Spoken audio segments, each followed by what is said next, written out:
Hello বন্ধুরা, কেমন আছো সবাই? আশা করি সবাই ভালোই আছো। বন্ধুরা, আজ আমি আলোচনা করব ভারতীয় অভিনেতা অরিত্র দত্ত বণিকের জীবনী সম্পর্কে। তাই ভিডিওটি না টেনে পুরো ভিডিও দেখার অনুরোধ রইল। অরিত্র দত্ত বণিক একজন ভালো বাঙালি চলচ্চিত্র অভিনেতা হওয়ার পাশাপাশি তিনি একজন চলচ্চিত্র সম্পাদক ও বর্তমানে তিনি সুদক্ষ রাজনৈতিক বিশ্লেষক। অরিত্র দত্ত বণিকের মনমুগ্ধকর পারদর্শিতা তাকে অনেক ভিড়ের মাঝেও আলাদা করে। অরিত্র দত্ত বণিক খুবই অল্প বয়স থেকে অভিনয় জগতে নিজের পরিচয় তুলে ধরেছেন। তিনি 2003 সাল থেকে বেশ কয়েকটি অনস্ক্রিনে অভিনয় করেছেন। তিনি বাংলা মেঘা সিরিয়াল তিথির অতিথিতে আত্মপ্রকাশ করেছিলেন তার অভিনয় জগতে।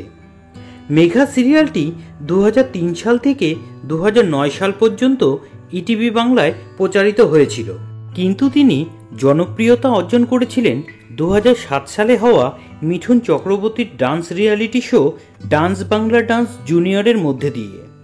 ওই শোয়ের মাধ্যমে তিনি জনসাধারণের দৃষ্টি আকর্ষণ করেছিলেন। অরিত্র দত্ত বণিকের কথা বলার স্টাইল ও তার আচরণভঙ্গি দর্শকদের মনে এক অদ্ভুত চাঞ্চল্যের সৃষ্টি করে। ডান্স বাংলা ডান্স রিয়ালিটি শোতে অরিত্র দত্ত বণিক বাঙালি অভিনেত্রী তাথই দেবের সাথে শোটির অ্যাঙ্কারিং করেছিলেন। এরপর থেকে তিনি অসংখ্য বাংলা চলচ্চিত্রে অভিনয় করতে শুরু করেন। অরিত্র দত্ত বণিকের অভিনয় জগতে হাতেখড়ি হয়েছিল বিশু দাশগুপ্তের হাত ধরে, যিনি একজন সিনেমা ও সিরিয়ালের পরিচালক, যদিও তিনি এখন আর বেঁচে নেই। অরিত্র দত্ত বণিক 1999 সালে পশ্চিমবঙ্গের সোদপুরে জন্মগ্রহণ করেন। তার বর্তমান বয়স 26 বছর এবং তার উচ্চতা 4 ফুট 4 ইঞ্চি।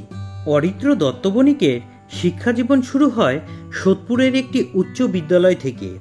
পড়াশোনায় তিনি ভীষণ ভালো ছাত্র ছিলেন। অরিত্র দত্ত বণিক মাধ্যমিকে 95% নাম্বার নিয়ে পাশ করেন। এরপর তিনি BT road government sponsored school থেকে উচ্চ মাধ্যমিক পাশ করেন।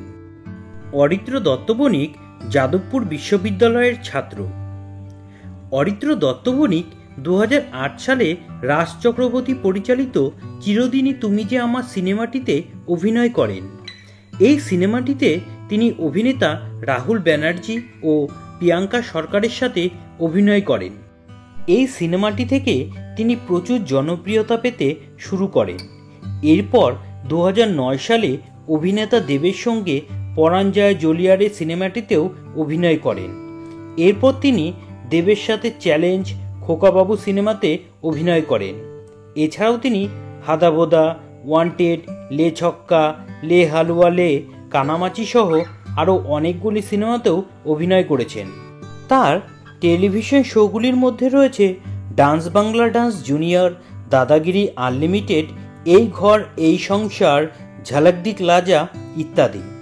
এছাড়াও অরিত্র দত্ত বণিক প্লেব্যাক সঙ্গীতশিল্পী হিসেবেও কাজ করেছেন। 2011 সালে হ্যালো মেম সাহেব সিনেমায় এই সিনেমার গানগুলি ছিল গীতিকার সুরজিৎ চট্টোপাধ্যায়ের।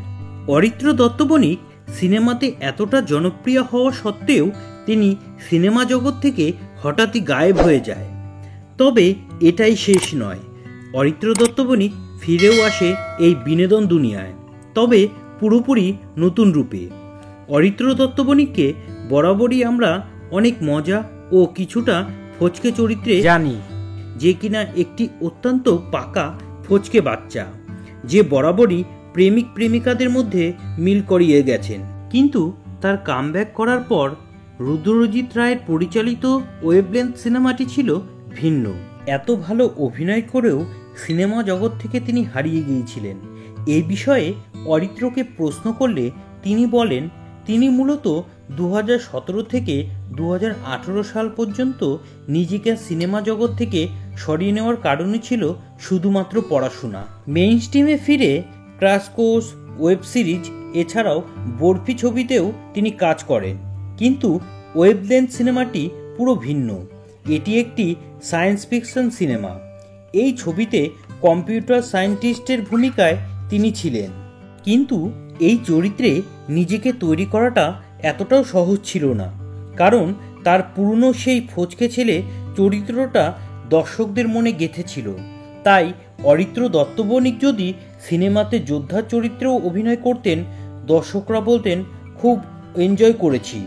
তাই বিষয়টা এরকম হয়ে গিয়েছিল যে মহাভারতের একটি চরিত্রে তিনি অভিনয় করেছিলেন, কিন্তু সেখানেও দর্শক মজা খুঁজছিলেন। তাই সায়েন্টিস্টের চরিত্রে নিজেকে তৈরি করা ছিল অরিত্র দত্ত বণিকের কাছে একটি চ্যালেঞ্জ, যা 17 বছরের অভিনয় জীবনে এটাই অরিত্র সর্বশ্রেষ্ঠ কাজ, যার ফলস্বরূপ তিনি যে মনস্তর তৈরি করেন তা বিশেষ প্রাপ্তি। বন্ধুরা, আজকে এই পর্যন্তই। ভিডিওটি ভালো লাগলে অবশ্যই লাইক এবং শেয়ার করবে, কমেন্ট করে জানাবে তোমাদের গুরুত্বপূর্ণ মতামত, সাবস্ক্রাইব করবে আমাদের চ্যানেলটিকে এবং পাশের বেল আইকনটি টিপে অল করে দেবে, যাতে নতুন ভিডিওর নোটিফিকেশন তোমরা সবার আগে পেতে পারো। জয় হিন্দ, বন্দে মাতরম।